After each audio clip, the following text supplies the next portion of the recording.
हम लोग अपने नए सेशन में आ रहे हैं और नए चैप्टर और नए सब्जेक्ट के साथ वापस एक बार फिर आपकी खिदमत में। ठीक है, आज हम लोग बेसिकली पढ़ेंगे रिसोर्स एंड डेवलपमेंट, जो आपका चैप्टर 1 है ज्योग्राफी का। हम कल भी बताए थे आप लोगों को कि एक बार वापस से कम उसको रिसोर्स को समझ लीजिएगा कि छोटा वाला है तो रिसोर्स आपको अच्छे से समझ में आएगा। तो आज हम लोग रिसोर्स के बारे में चर्चा करेंगे और उम्मीद है कि आप लोग बेसिक क्लासेस में रिसोर्सेज के बारे में पढ़े होंगे। नहीं भी पढ़े होंगे तो बेसिकली समझ लीजिए कि जो चीज हमारे डेली लाइफ में या जिसका इकोनॉमिकली वैल्यू होता है या वैसा चीज जो कल्चरली एक्सेप्टेड होता है सब कुछ के लिए, दैट इज कॉल्ड रिसोर्स। ठीक है, हम एक अब रिसोर्स के अलावा हम लोग देखेंगे उसमें कि रिसोर्स कितने टाइप के होते हैं। रिसोर्स दो टाइप के होते हैं, नेचुरल रिसोर्सेज, ह्यूमन रिसोर्स।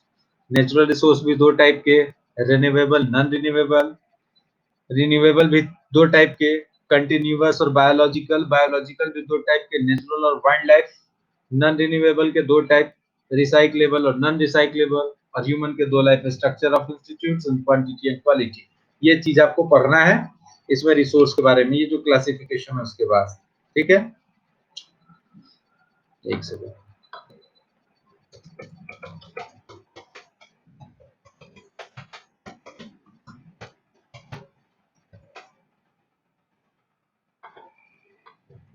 ठीक है, तो इसको हम लोग चलेंगे। पता नहीं क्या दिक्कत हो रहा है, ये लोग आ रहा है जा रहा है, आ रहा है जा रहा है।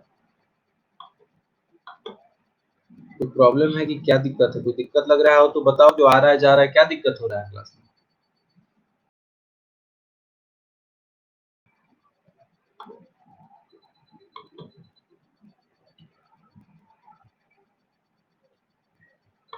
चलिए हम लोग दो चीज तीन चीजों को साथ में लेके चलेंगे, क्योंकि पूरा तो ब्रीफ आप लोग को चैप्टर खुद से पढ़ना पड़ेगा, वो एक दिन का काम नहीं है, आप लोगों को 2 दिन लगेगा। ठीक है, चलिए जैसा आपका बुक स्टार्ट करता है, कहता है कि everything available in our environment which can be used to satisfy our needs provided it is technologically accessible and economically feasible and culturally acceptable, that is called resource. है ना? आइए हम लोग स्क्रीन शेयर कर रहे हैं और उसके साथ साथ आपको बताते चलते हैं। ठीक है,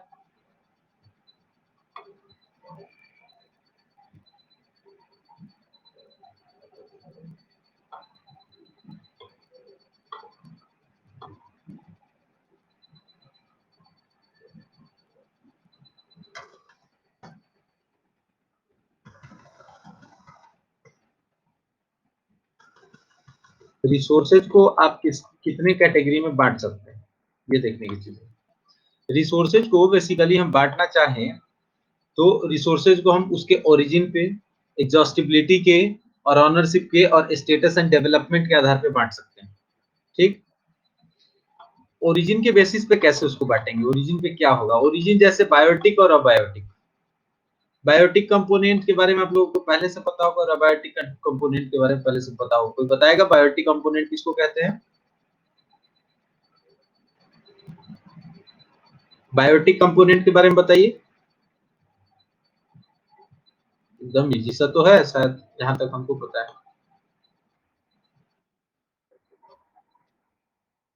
आपके पास बुक खुला हुआ है? बुक खुला हुआ है सामने में ज्योग्राफी का? बुक को अपने पास रखिए, वो ज्यादा बेहतर है। बुक को अपने पास रखिए, उसके हिसाब से चलेंगे। ठीक है, सब लोग अपने पास बुक रखिए,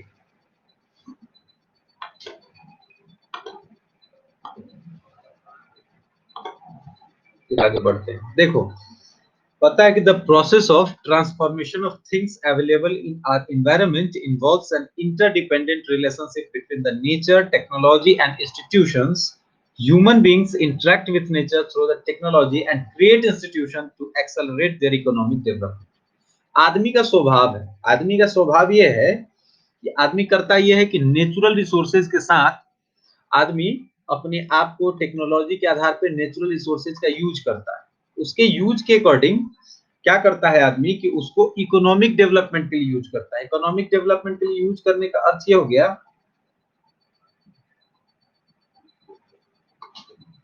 हाँ ठीक है, अच्छा है, कोई बात नहीं, उसके लिए हम बता रहे हैं। एक मिनट, लैपटॉप स्लो काम कर रहा है।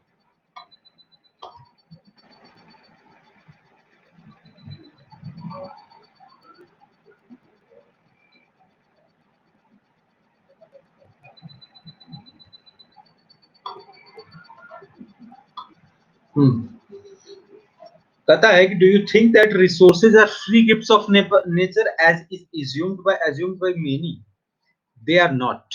याद रखिए कि हम ये समझ रहे हैं कि हमारे पास नेचुरल रिसोर्सेज की मात्रा अधिक है, हमारे पास नेचुरल रिसोर्सेज बहुत सारे हैं, तो हम उसका यूज कर सकते हैं। नेचुरल रिसोर्सेज में आप ये चीज समझिए कि नेचुरल रिसोर्सेज के आधार पे हम एक चीज और देखते हैं कि नेचुरल रिसोर्स जो है वो गॉड गिफ्टेड चीज है, हमको भगवान की तरफ से गिफ्ट मिला हुआ है।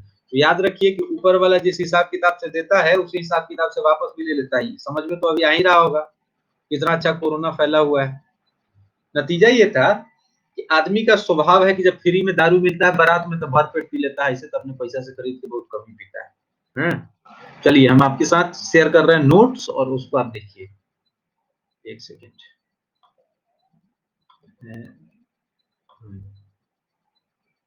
दिखेगा तो बताइए।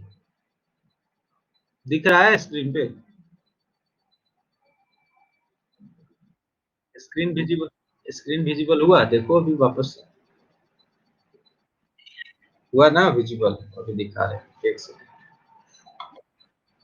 एक सेकंड, एक सेकंड भाई, एक सेकंड। तुमको तो दिख रहा है, हमें को नहीं दिख रहा है, तो हम क्या बोले?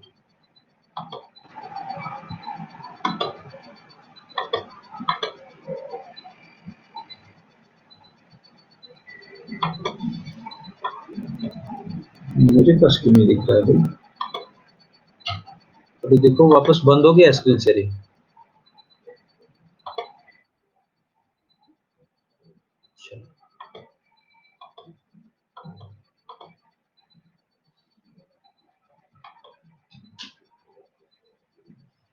अभी तो नहीं दिख रहा है।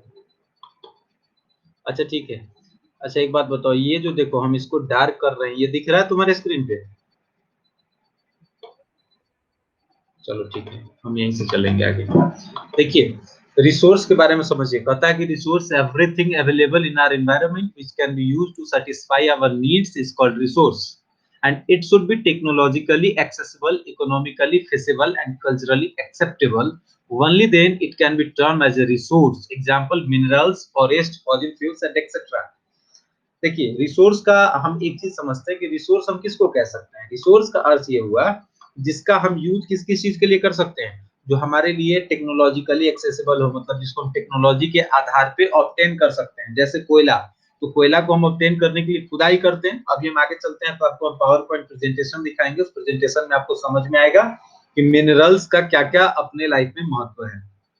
फिर हम समझते हैं, कहता है कि कल्चरली एक्सेप्टेबल। कल्चरली एक्सेप्टेबल का मतलब हो गया कि एक कम्युनिटी है जो उसको एक्सेप्ट करती है कि हाँ ये चीज मेरे लिए सही है और ये चीज हमारे लिए यूजफुल है, दैट इज कॉल्ड रिसोर्स।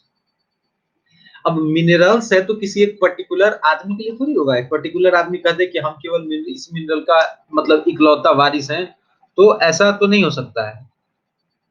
ठीक है। एंजॉय रिक्वेस्ट सेंड किए हैं। हाँ आदर्श कहा गया? कौन मैसेज कर रहा है? अभी आदर्श कर रहा है। आदर्श है इसमें ज्योग्राफी? अच्छा इसका नहीं हुआ। हाँ ठीक ठीक। कहता है कि classification of resources on the basis of origin biotic and abiotic. That means biotic resources are obtained from biosphere and they have life or are living resources are called biotic resources like human beings, fisheries, forest and etc. And abiotic resources includes all the non-living things, example rocks and minerals.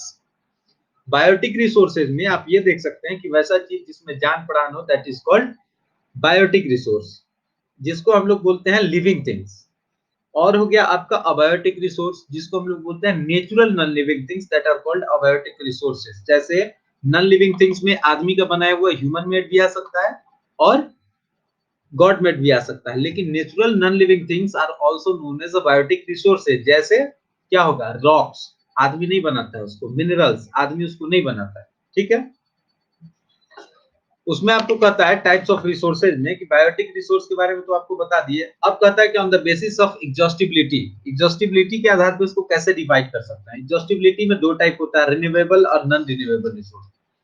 थोड़ी देर के लिए आप जरा ये देखिए, हम दिखाते हैं पावर पॉइंट प्रेजेंटेशन अपना ऑन करके, पता नहीं दिखता है नहीं दिखता है, उसी में सारा बीमारी खत्म हो जाएगा।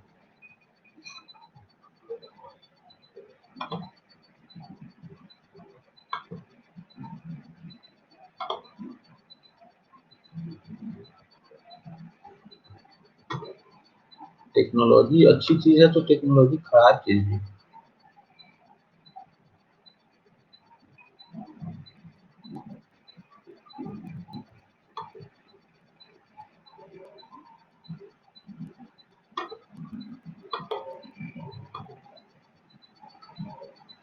स्क्रीन दिख रहा है मेरा? देखो स्क्रीन शेयर हो रहा है। बताओ भाई, कोई बताए कि इसमें तभी तो स्क्रीन पे दिख रहा है कि हम क्या कर रहे हैं। सो गूगल वूगल चला रहे हैं, सो दिख रहा है।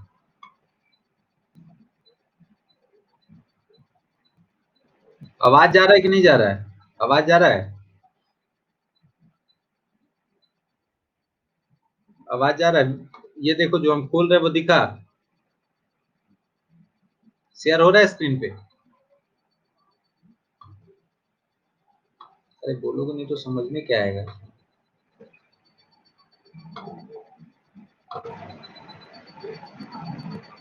दिख रहा था स्क्रीन पे, क्या दे रहा है सो।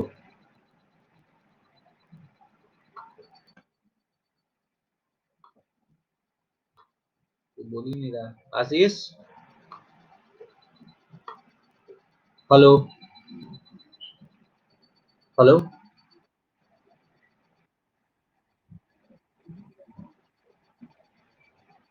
दिखेगा तो बोलो, ये देखो अभी दिख रहा है।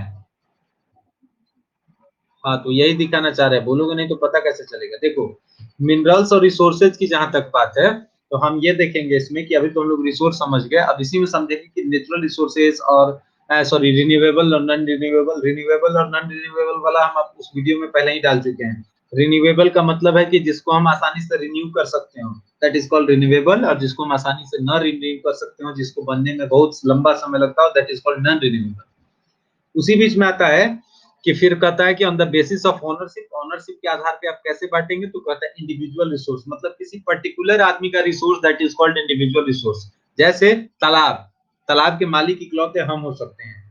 एक हमारा फैक्ट्री है, उसके मालिक हम हो सकते हैं, है ना। हाउस है, उसके मालिक हम हो सकते हैं, that is called individual resource. ठीक। कहता है कि these are also owned privately by individuals and many farmers own land which is allotted by them government against the payment of revenue. जो जमीन हमारे पास है, दरअसल वो जमीन हमारी अपनी तो होती नहीं है, भारत सरकार की जमीन है, भारत सरकार ने हमको दिया है, बदले में वो हमसे लगान लेती है। ठीक है। In the villages there are people with land ownership, but there are many who are landless, and urban people on plot houses and property, plantation, pasture lands, ponds, water in wells, etc. are some of the example of resources ownership by individuals. ये individual का property है। Community property क्या हो गया? Community property वो हो गया जिसको सरकार बनाती है और जिसका यूज लोगों के द्वारा किया जाता है। ठीक। उसके बाद कहता है नेशनल रिसोर्स, वैसा रिसोर्स जो पूरे देश के लिए यूज किया जाता है, that is called natural resource, like road, railway, construction on construction of government जो मॉन्यूमेंट्स होंगे वो। ठीक है। All the minerals, water resources, forest, wildlife, land within the political boundaries of oceanic area up to the 12 nautical miles from the coast term as territorial water and resources that belong to the nation. जो मतलब समुद्री क्षेत्र है, समुद्री क्षेत्र में 22.2 kilometre तक का एरिया जो है वो किसी देश का बाउंड्री कहलाता है। वो किसी देश के नागरिकों के लिए उसमें उसका यूज किया जा सकता है, that is called national resources. International resources, there are international institutions which regulate some resources like exclusive economic zone। एक मिनट, हम बढ़ा ही नहीं रहे, अभी वही है, उतना ही है, दिखना नहीं है, हम अभी बढ़ा नहीं रहे। बढ़ाएंगे, अभी बढ़ा रहे हैं, जब वहां पे आ रहे हैं तो बढ़ा रहे हैं।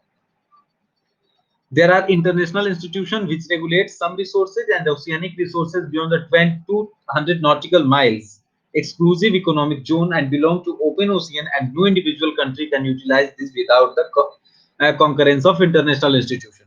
ऐसा एरिया, ऐसा समुद्री क्षेत्र जिस क्षेत्र का यूज विश्व के द्वारा विदाउट परमिशन किसी एक पर्टिकुलर देश के द्वारा नहीं किया जा सकता है, that is called international resource.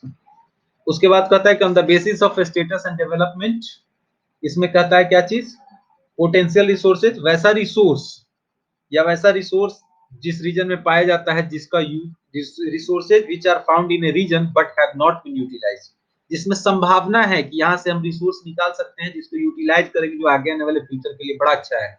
जैसे एग्जांपल के लिए गुजरात के पश्चिमी घाट यानी western parts of the particularly Rajasthan and Gujarat have enormous potential of development of wind and solar energy because there are sufficiency of wind and वहां पे उतना पानी की मात्रा नहीं है जिसकी वजह से, तो वहां पे वाइंड एनर्जी और सोलर एनर्जी का बहुत अच्छा यूज हो सकता है। But so far this have not been developed properly, अभी तक इसका यूज अच्छे से नहीं किया जा सका है, डेवलप नहीं किया जा सका। ये हो गया पोटेंशियल, जिसमें संभावना हो, वो पोटेंशियल रिसोर्स। जिसको डेवलप किया जा चुका हो that is called developed resource. resources which are surveyed and their quality and quantity have been determined for utilization, उसका सर्वे किया जा चुका है कि हाँ इसका यूज करेंगे, ये यूटिलाइजेशन के लिए सही है। The development of resource depend on technology on the level of their facility, उसका यूज करना है। उसके बाद कहते हैं स्टॉक, वैसा जो हम स्टॉक में रखे हुए हैं जिसका हम आगे यूज कर सकते हैं, दैट इज कॉल्ड स्टॉक। ठीक, एंड लास्ट रिजर्व्स। रिजर्व्स में क्या है कि but the subset of stock which can be put into use with the help of existing technical know how but there use has not been future requirements. River water can be used for generating hydroelectric power, but presently it being utilized for only a limited extent. Thus the water in the dams, forest, etc. is the thus the water in dam, forest, etc. is a reserve which can be used in the future. तो हम dam वैम बना के पहले से रख रहे हैं तो दैट इज कॉल्ड स्टॉक, और उसका यूज हम फ्यूचर में करेंगे, दैट इज कॉल्ड रिजर्व्स। ठीक है, अब आगे समझिए मिनरल्स और नेचुरल रिसोर्सेज के बारे में, फिर हम लोग आगे बढ़ते हैं। मिनरल्स एंड नेचुरल रिसोर्सेज, सबसे पहले समझते हैं what are minerals. I hope screen will visible, screen दिख रहा है? आइए, व्हाट आर मिनरल्स?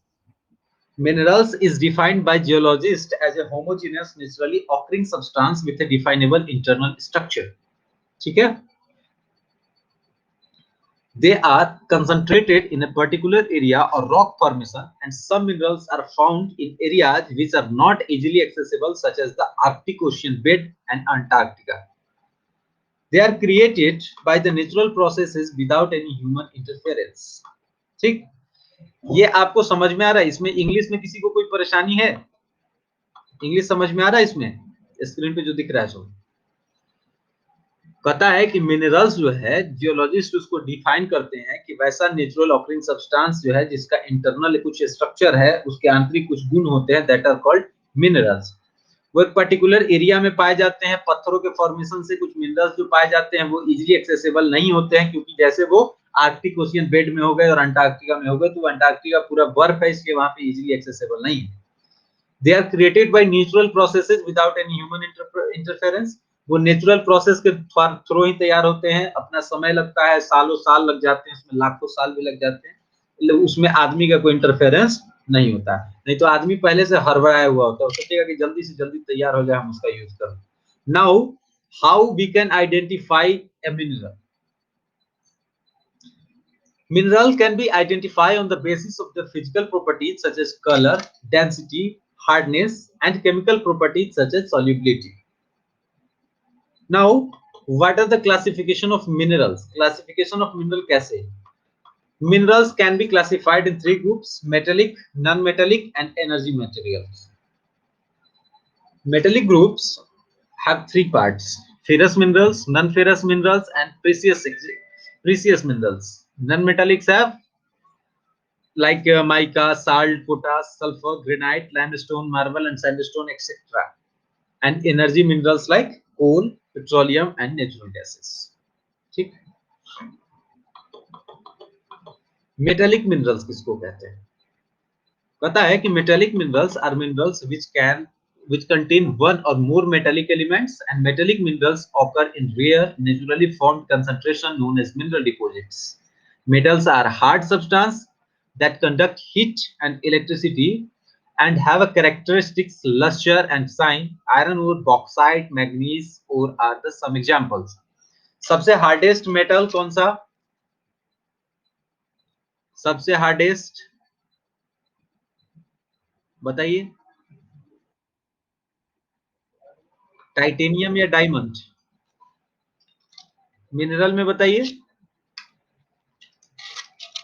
सबसे हार्डेस्ट मिनरल जिसको हम लोग बोलते हैं डायमंड, और सबसे सॉफ्ट मटेरियल कैल्शियम। ठीक, ferrous metal and non-ferrous metal, ferrous mineral, sorry, ferrous minerals and non-ferrous minerals. Ferrous minerals like iron ore, manganese and chromites contain iron, and non-ferrous minerals does not contain iron but may contain some other metals such as gold, silver, copper and or lead. अगर हम ferrous metal की बात करें तो what are ferrous metal, कहता है they are mostly known for their overall strength and contain iron making them usable for anything that requires strength and durability over a long run. For that reason, the architectural and constructional industries rely on them frequently, and this makes ferrous metals an excellent choice for many building projects, providing structural stability and can be counted on. मान लो लोहा, ferrous का मतलब होता है, ferrous अगर हम समझे तो फेरस का मतलब होता है लोहा, ठीक है, उसको लिखते हैं, क्योंकि केमिस्ट्री पढ़ा होगा तो केमिस्ट्री में होगा, एफी मतलब फेरस. वो क्या करता है, फेरस लोहा होता है जिसका हम बेसिकली यूज करते हैं किस चीज में, बिल्डिंग वगैरह बनाने में, ठीक है, तो वो फेरस मटेरियल कहलाता है. दूसरा ये है नॉन फेरस मेटल, कहता है metal that don't have iron in them are non ferrous, जिसमें लोहा नहीं है वो नॉन फेरस हो गया. And they provide their own sets of benefit, उनका अपना बेनिफिट है. Non ferrous metal are also malleable and fairly light weight which makes them perfect for anything that relies on speed और flight.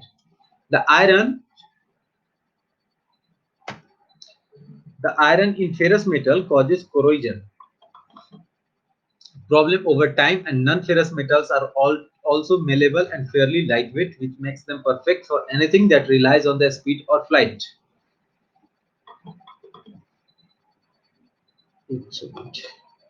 Non-metal in physics, a substance having finite activation energy for electron conduction. This means that non-metal display low insulator and moderate semiconductors bulk electrical conductivities which increase with the increasing temperature and subject to dielectric breakdown at high voltages and temperature. Like metals, non-metals may occur the solid, liquid and gaseous state. However, the unlike metals, non-metals displays a wider range of both mechanical and optical. ये आपको उसमें पढ़ने की जरूरत नहीं है, ये आपका फिजिक्स है, इसको आपको उसमें देखने की जरूरत नहीं. एक्सट्रैक्शन ऑफ मिनरल्स, मिनरल्स को निकालते कैसे हैं, तीन प्रोसेस होता है, mining, drilling and quarrelling, sorry quarrying. Mining को दो टाइप से करते हैं, जिसको बोलते हैं ओपन कास्ट माइनिंग और दूसरा साफ्ट माइनिंग, ठीक है. माइनिंग क्या होता है, माइनिंग का एक वीडियो मैं आपको दिखा रहा हूँ, पहले तो इसको समझ लीजिए. पता है mining process of extracting useful minerals from the surface of earth, मतलब धरती के सरफेस के ऊपर से जिसको हम मतलब मिनरल्स को निकालते हैं, यानी समुद्र के भीतर तक से भी.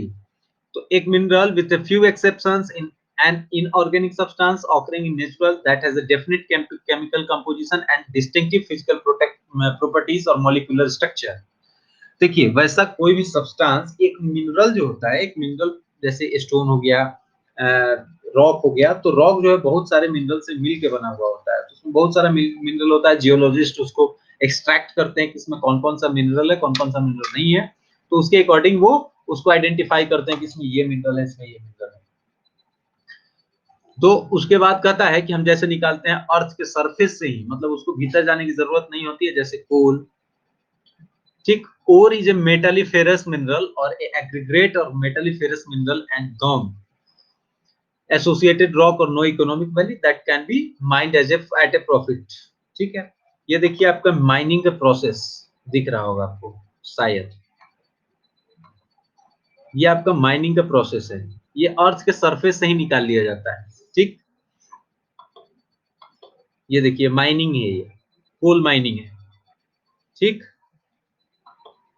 फिर कहता है ओपन कास्ट माइनिंग, इसमें ओपन कास्ट माइनिंग को ओपन पिट माइनिंग भी कहते हैं, ठीक है. तो वो क्या करता है, open pit mining also known as open cast mining is a surface mining technique that extracts mineral from an open pit in the ground, and open pit mining is the most common method used throughout the world for mineral mining and does not require extractive methods or tunnels. The surface mining technique is used when mineral are or ore deposits in the found relatively close to the surface of the earth, and open pits are sometimes called quarries when they produce by building materials and dimensional stones.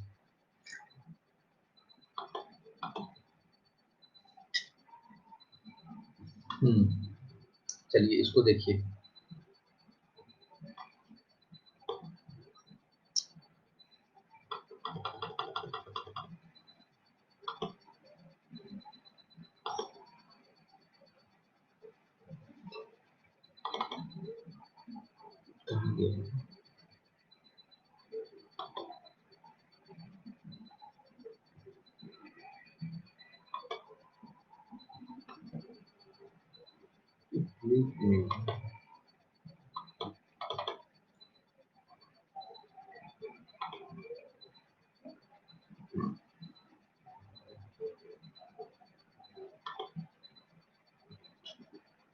Video दिख रहा है?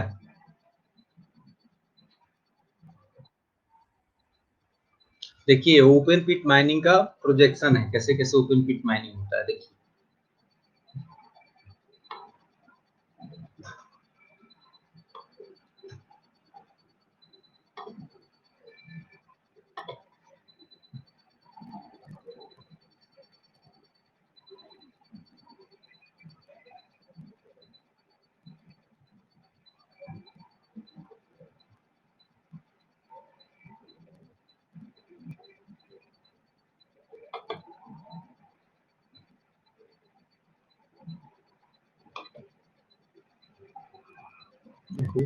समझ में यही है।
ये आपका हो गया ओपन कास्ट माइनिंग का एक example. Now shaft mining. Shaft mining का मतलब ये हो गया कि जिसको हम कहता है वर्टिकल और near vertical tunnel from the top down where there is initially no access of the bottom. Shallow shaft typically sunk for civil engineering projects differ greatly in execution method from depth shaft.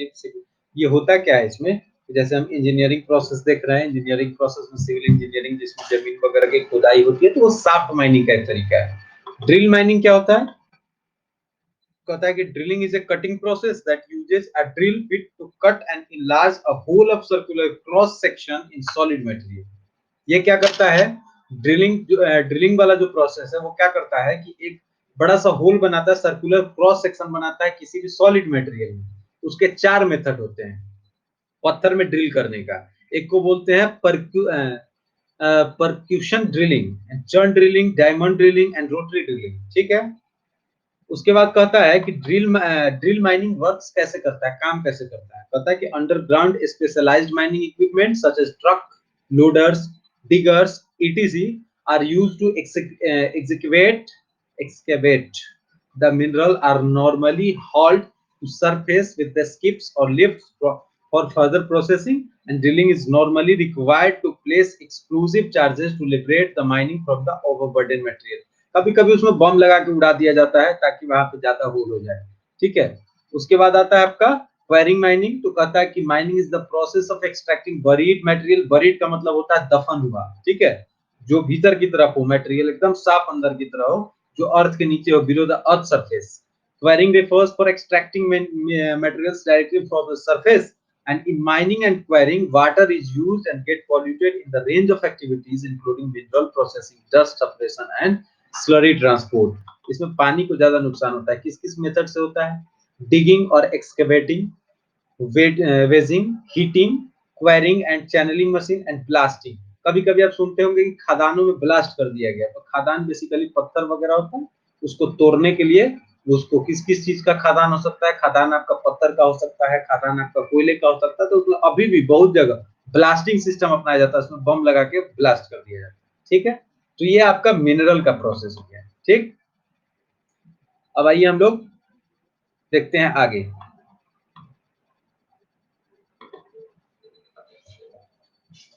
अब आपके book में ये कहता है कि development of resource. Development of resource कैसे कैसे होता है, रिसोर्स का डेवलपमेंट कैसे होता है. देखिए, रिसोर्स का जो डेवलपमेंट है, कुछ ऐसे रिसोर्स हैं रिन्यूएबल और नॉन रिन्यूएबल जिसको हम लोग कहते हैं. रिन्यूएबल रिसोर्सेज थोड़ा जल्दी डेवलप हो जाते हैं और नॉन रिन्यूएबल रिसोर्स जो है जल्दी डेवलप नहीं हो पाते. ह्यूमन लाइफ के लिए बड़ा इंपॉर्टेंट है कोई भी रिसोर्स. तो अगर हम रिसोर्स का यूज नहीं करते हैं, रिसोर्स का यूज सही से नहीं कर सकते हैं, तो कैसे होगा. रिसोर्स का यूज हमको ढंग से करना पड़ेगा, क्योंकि उसको रिन्यू होने में काफी वक्त लगता है. कहता है कि imagine if the oil supplies gets exhausted one day and how would this affect our lifestyle. सोच के देखिए कि किसी दिन तेल की सप्लाई खत्म हो जाए दुनिया से, तो हमारे जीवन पे क्या फर्क पड़ेगा, है ना. या फिर कहता है कि प्लान ए सर्वे. एक चीज आप कर सकते हैं, अगर आप लोगों के पास अगर आपका थॉट प्रोसेस है तो बताइए कि अगर सोच के देखिए कि किसी दिन धरती पर से तेल खत्म हो जाए, तो आपके जीवन पे क्या प्रभाव पड़ेगा, बताइए.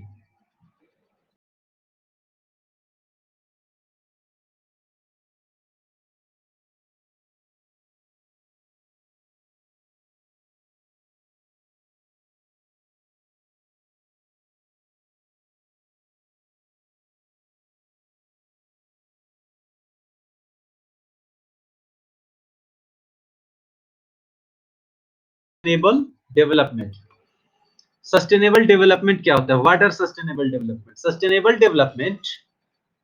Sustainable economic development means development should take place without damaging the environment, and development in the present should not compromise with the needs of the future generation.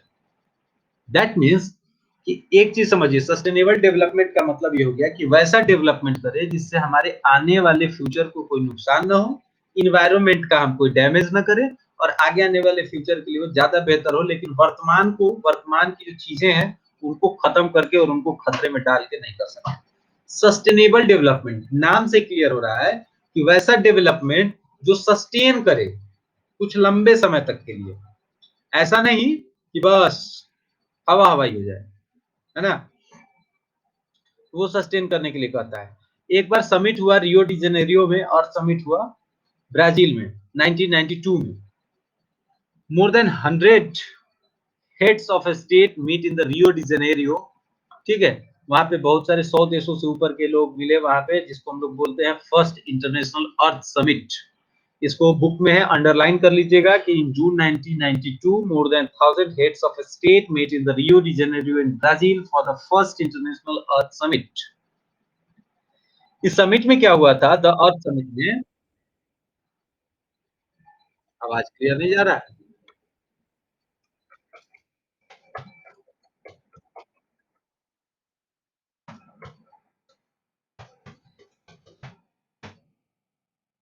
Hello hello hello hello hello.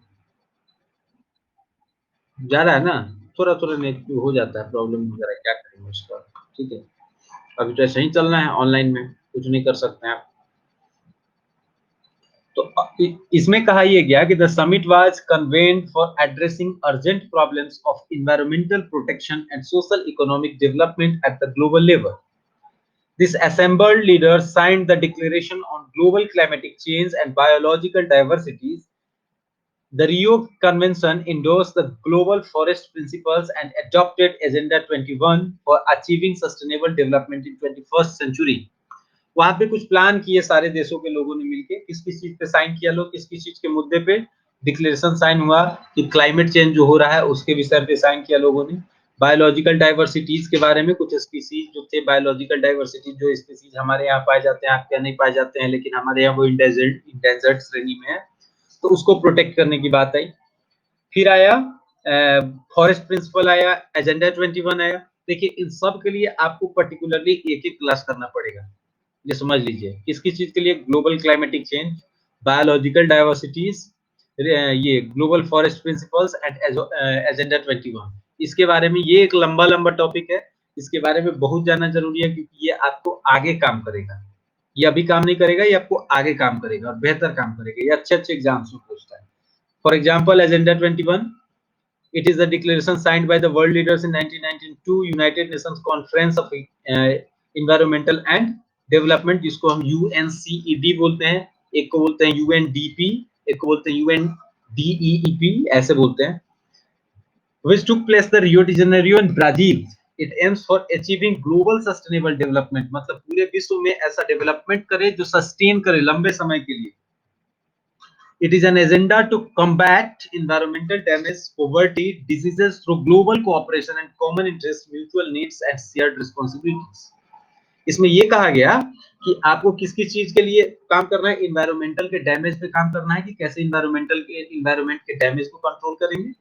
दूसरा, गरीबी को कैसे control करेंगे, उसके लिए WHO वगैरह जैसा organisation form किया गया। डिजीज, मतलब डिजीज जो है कॉमन, ये ऐसा डिजीज जो पूरा ग्लोबल लेवल पे है, जैसे अभी कोरोना, तो कोरोना हो गया तो ग्लोबल लेवल पे है, पूरे वर्ल्ड में है, इसके लिए पूरा वर्ल्ड एक साथ मिलकर काम कर रहा है, that is called global level.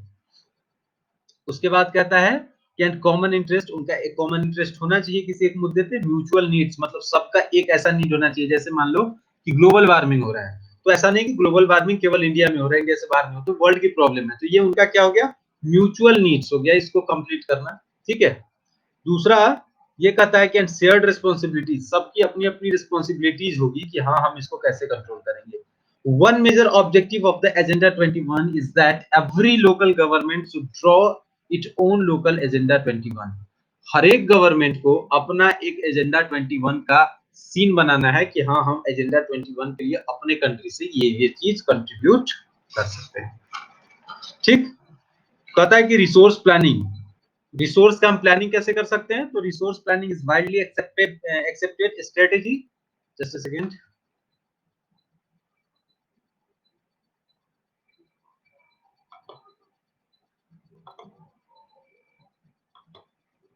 देखो स्क्रीन पे दिख रहा है, स्क्रीन दिख रहा है, स्क्रीन दिख रहा है। ठीक, देखिए तो कहता है कि रिसोर्स का प्लानिंग कैसे करेंगे, उसको इंप्रूव करने का प्लानिंग हो सकता है कि हम कैसे कैसे उसको मतलब यूज कर सकते हैं। ठीक है, जैसे आप देखेंगे कि there are regions which are rich in certain types of resources but are deficient in some other resources. कुछ ऐसा रीजन भारत में है जिसके पास दूसरा मिनरल तो है लेकिन कुछ और चीज में वो डेफिशिएंट है। ठीक, तो उसको हम कैसे प्रोटेक्ट कर सकते हैं, उसको हम कैसे मतलब उसके अकॉर्डिंग काम कर सकते हैं, that is called resource planning. ठीक, हम लोगों को देखना है रिसोर्स प्लानिंग में, प्लानिंग के कुछ पार्टिकुलर टाइप्स होते हैं, जैसे identify and inventory of the resources across the regions of the country and this involves surveying, mapping and qualitative and quantitative estimation and measurement of resources. पहले तो resource को identify करेंगे, किस रीजन में पाया जाता है कंट्री का, उसका सर्वे करेंगे, उसको मैप करेंगे कि कितना में इन्वॉल्व है, उसका क्वालिटी चेक करेंगे, उसका क्वांटिटी चेक करेंगे, that is called identification. Second, evolving a planning structure endowed with the appropriate technology, skill and institution setup for the implementing resources development plans. एक ऐसा हम क्या करेंगे, उसका प्लानिंग स्ट्रक्चर बनाएंगे कि इसको यहाँ से कैसे निकालेंगे कि इन्वायरमेंट को नुकसान नहीं हो, इसको हम यहाँ से कैसे यूज करेंगे जो मतलब किसी चीज को नुकसान ज्यादा ना पहुंचाए, तो इसके लिए हमको आगे का काम करना पड़ेगा, तो उसके लिए एक इंस्टीट्यूशन सेट किया जाता है जो उसके अकॉर्डिंग काम करती है। उसके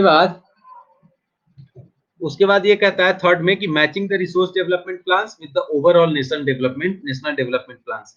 हम इसको ऐसे मैच करेंगे कि ये हमारे पूरे नेशनल डेवलपमेंट को भी मैच करता हो। ठीक है, इसमें फिर आगे कहता है कंजर्वेशन ऑफ रिसोर्सेज, तो कहता है कि resources are vital for any development activities, but the irrational consumption and overutilization of resources may lead to socio-economic and environmental problems. इससे बाहर निकलने के लिए हमको क्या करना पड़ेगा? तो गांधी जी ने कहा था कि voicing his concern about the resource conservation in this world, there is enough for everybody need and not for anybody's greed.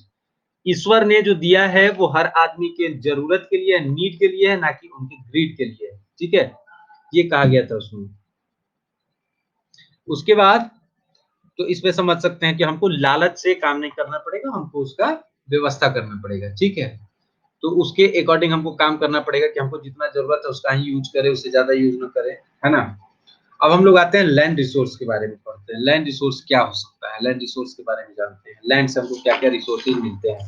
ठीक, पता है कि लैंड रिसोर्सेज के बारे में, वैसा रिसोर्स जो हमको लैंड से ऑब्टेन होता है, that is called land resources.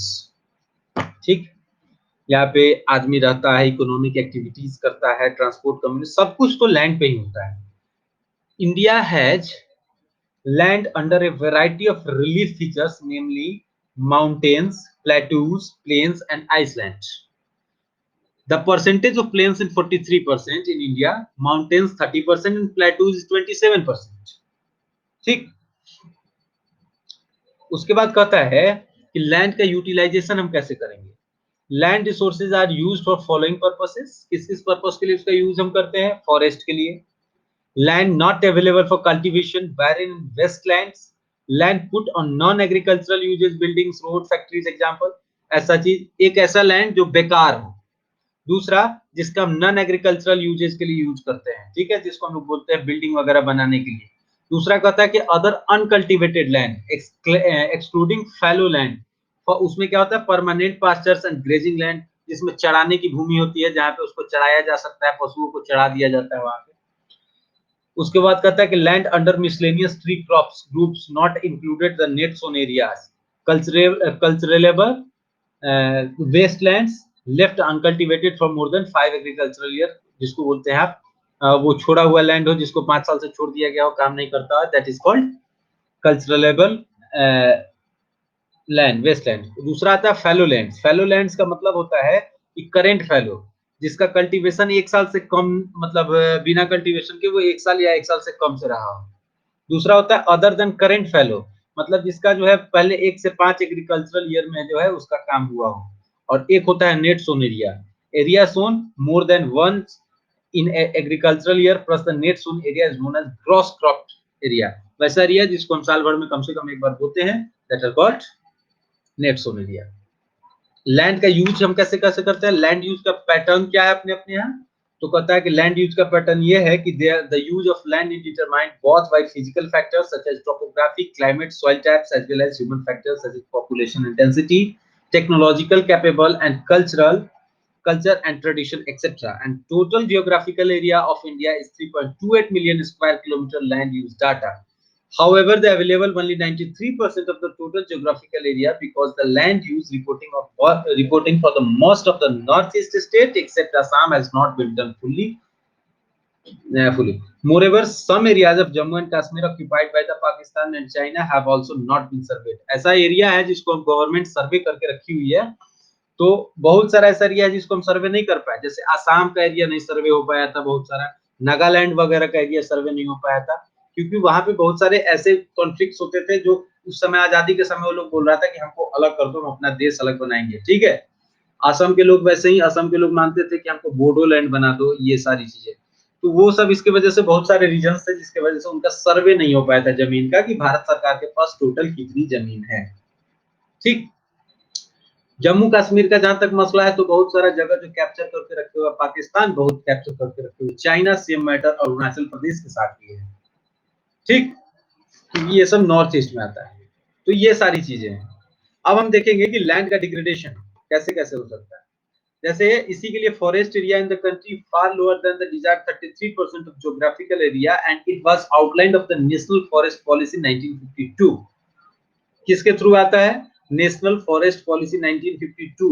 एक बार कोई इसको खोज के रखेगा और कल मैं इसके बारे में आपसे डिस्कस करूंगा। नेशनल फॉरेस्ट पॉलिसी 1952, इसको पढ़ के रखेंगे आप लोग। A part of the land is termed as a wasteland and the land put to other non-agricultural uses. That is called wasteland. Wasteland includes rocky, arid, and desert areas, and land put to other non-agricultural uses include settlements, roads, railways, industries, etc., and continuous use of land over a long period of time without taking appropriate measures to conserve or manage it has resulted in land degradation, and this is done as a serious repercussion on society and the environment. लगातार किसी जमीन को हम लगातार उसको desertification कर रहे हैं तो किसी सोसाइटी के लिए खराब ही। लैंड डिग्रेडेशन तो कहता है continuous use of land over a long period for a time without taking appropriate measures to conserve and manage it, that is called land degradation. इसको हम सॉल्व कैसे कर सकते हैं? पता है कि अफॉरेस्टेशन के टाइप से, ये बच्चा में भी आप लोग पढ़ेंगे कि लैंड डिग्रेडेशन को कैसे रोकेंगे, ओवर ग्रेजिंग से रोकेंगे, एफॉरेस्टेशन से रोकेंगे, प्लांट्स लगाएंगे, सैंड डंस मतलब ऐसा कुछ करेंगे जिससे मिट्टी जो है सैंड वगैरह जो है हवा के साथ उड़ जाता है तो उसको रोकेंगे। माइनिंग एक्टिविटीज को कंट्रोल करेंगे क्योंकि माइनिंग जब होती है तो जमीन को बहुत नीचे तक गड्ढा खोद दिया जाता है तो उससे मिट्टी की डिग्रेडेशन हो जाती है। इरिगेशन बहुत ज्यादा ना करें, over use of fertilizer and pesticide नहीं करें क्योंकि उससे जमीन खराब हो जाती है, लैंड डिग्रेड होने लगता है। ठीक, मिट्टी को हम रिसोर्स के रूप में यूज करते हैं अपने यहाँ, रिसोर्स में हम बहुत सारा उस पर खाना उपजाते हैं, बहुत तरीके की चीजें हैं उस पर, वो चीज है। On the basis of factors responsible for soil formation, soil formation कैसे होता है? कलर होता है, थिकनेस होता है, texture, age, chemical and physical properties and the soil of the India can be classified into different types. अलग अलग types के सॉइल होते हैं, अलुवियल सॉइल होता है, ब्लैक सॉइल होता है, ठीक है, रेड एंड येलो सॉइल होता है, लेटराइट सॉइल होता है, अराइट सॉइल होता है, फॉरेस्ट सॉइल होता है, ठीक है। तो ये सारी चीजें होती है। अलुवियल सॉइल जो होता है, अलुवियल सॉइल का हम ये पाया जाता है मतलब इंडस, गंगा और ब्रह्मपुत्र के समय मतलब हिमालयन रीजन में ये पाया जाता है alluvial soil. This soil also extend in Rajasthan and Gujarat through a narrow corridor. Gujarat और राजस्थान में ज्यादा नहीं फैला हुआ अलुवियल सॉइल, ठीक। Alluvial soil is also found in the eastern coastal plains, particularly in the deltas of Mahanadi and Godavari, the Krishna and the Kaveri। और इसमें आप क्या क्या उपजा सकते हैं alluvial soil पे, बताइए? alluvial soil पे आप क्या क्या उपजा सकते हैं, कोई बताएगा? कोई नहीं बता रहा है, कोई तो बताओ।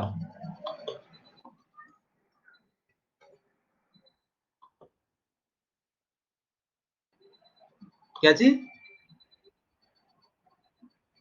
पता है कि apart from the size and the grains of the components, soil are described on the basis of their age. According to their alluvial soils can be classified into old alluvial Bangar and new alluvial yani Khadar. The Bangar soil is highly concentrated of कंकर nodules other than Khan, इसमें उपजाया नहीं जा सकता है बहुत मतलब, and the fine particles are more fertile than Bangar। Alluvial soil as a whole are very fertile and mostly these soil contain adequate proportion of potash, phosphoric acid, lime and which are ideal for the growth of sugarcane, paddy, wheat and other cereal or pulses crop. Due to its high fertility, regions of alluvial soil are intensively cultivated and densely populated. Soils in the drier areas are more alkaline and can be productive after proper treatment and irrigation।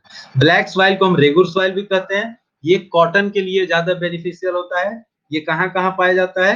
Maharashtra, Saurashtra, Saurashtra Gujarat के समय में Deccan reason में ये पाया जाता है, ठीक है। मालवा, मध्य प्रदेश, छत्तीसगढ़, ये सारी क्षेत्रों में पाया जाता है। इसमें क्या क्या न्यूट्रिएंट्स पाया जाता है? Calcium carbonate, magnesium, potash and Lyme's. इसमें फास्फोरस का कमी होता है। रेड एंड येलो सॉइल ये कहाँ पाया जाता है? तो रेड एंड येलो सॉइल पाया जाता है डेक्कन प्लेटू में, ये उड़ीसा के साइड में, छत्तीसगढ़ के साइड में पाया जाता है, गंगा के बीच के मैदानों में पाया जाता है, ठीक है।